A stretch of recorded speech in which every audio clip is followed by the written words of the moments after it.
Oh, hello there. I was just reading a book. Whatever, anyways. So last week, I decided to send out the challenge of researching or reading about one of your heroes or someone you're interested in. And I decided to start reading about Travis Barker, the drummer from Blink-182. Then after reading that, I decided to pick up David Spade's new book, Almost Interesting. Since I was so inspired by Travis Barker, I feel maybe I'll also be inspired by David Spade. One of the things I learned from Travis Barker was actually how to become a better friend. Like every person who talked about Travis in the book talked about how loyal he was and how good of a person he was. And I want to be, like, if I were to die, I want people to remember me as a good person. Or if I were to have a memoir out for whatever reason, I would want people to say that I was loyal and that I was a true friend. And one of the ways I feel that will help me with that is a quote that Travis said. Travis said that don't trust words, trust actions. So with that, I feel that I have to stop speaking about things I say I'm going to do, and instead of just saying I'm going to do it, skip that part and just do it, which is kind of the hardest part, because when it comes down to just talking, that's easy. You can talk about anything you want, no one's going to stop it. I could say whatever I want, go to the moon. I can just say it. But actually working hard to get to the moon is 1,000 times harder. But, it's a lot. Like, I would much rather be a person who acts on action, or they should be trusted with their actions, than not trusted with their words. And I'd much rather have people trust me than not trust me whatsoever. This is going to be a really weird, not weird, but difficult and challenging and kind of course through life now that it's, instead of just talking, actually doing something about it. But Taoism basically said the greatest journey begins with one step. So, with that, all I do is take one step today and then one tomorrow, and then by the time I open up my eyes again, I realize I've just completed the journey, or I'm halfway to the journey. And if I take it like that, well then everything just might work out. I guess it's slightly not upsetting news too. It's just I got some bad news. I completely messed up the diet last week and yesterday. Yesterday was Monday, and I still messed that up. And I feel bad about it, but I'm happy it happened, because now I have to set up a new goal and a new plan because the last one wasn't working. So I decided to have the main goal of losing at least a pound a week. And then my main goal is to lose 9 pounds. So it's going to take me about 2 months and a week.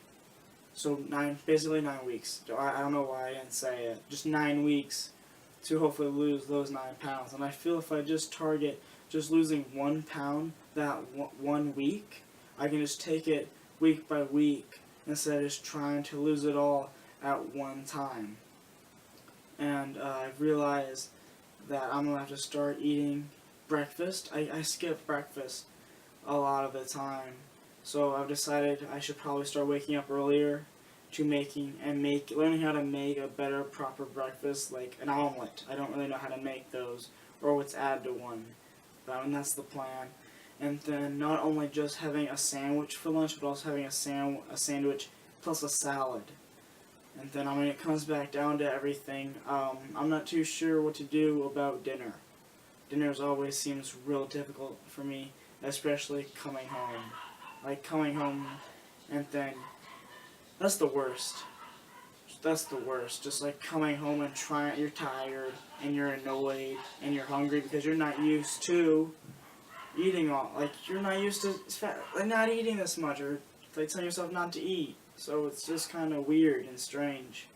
But I mean, hey, how I said about uh, working and like not just talking, but doing action. So I'm gonna take this one step, and over time, I'm gonna get the hang of this, and I'm actually gonna do what I've set out to do. And I really hope that that starts this week. I'm really hoping that starts today, because honestly, I'm tired about sitting here and not having good news, or in my head, not doing what I wish I could do. So I'm really hoping this is a really good step forward. And before this is over, for the next challenge, I've decided to allow the viewers to get in the correct mindset, because the next episode will be involving a stand-up comic who I met at Flapper's Bar in Burbank, and to allow people to kind of understand where the conversation is coming from, I feel the best thing to do is to watch a stand-up special. They're all over Hulu, Netflix, and YouTube. I mean, they're even on Comedy Central on TV. And if you really want to kind of dive in to that kind of environment, I think it'd be a good idea to go to a stand-up comedy night, like an open mic night, and just sit in and watch, and just kind of see, what's going on. I also feel that'd be a great way for people to just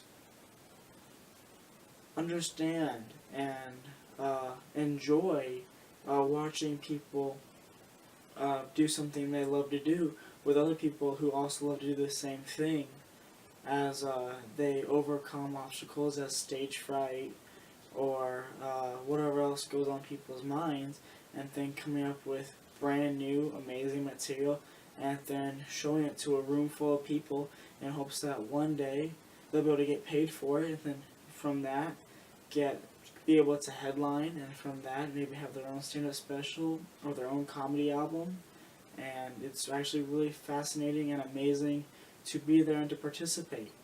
So with that, that's the new challenge. Just watch a stand-up special anywhere you can find it. And I'm actually really happy to say that I'm hoping next week that I will finally be able to allow the viewers, you guys, to listen to the intro song to this podcast. I've been working on it a little bit, and I'm excited to see where I can take it and where it goes. And you know what? With that, have a good day. Thanks for viewing.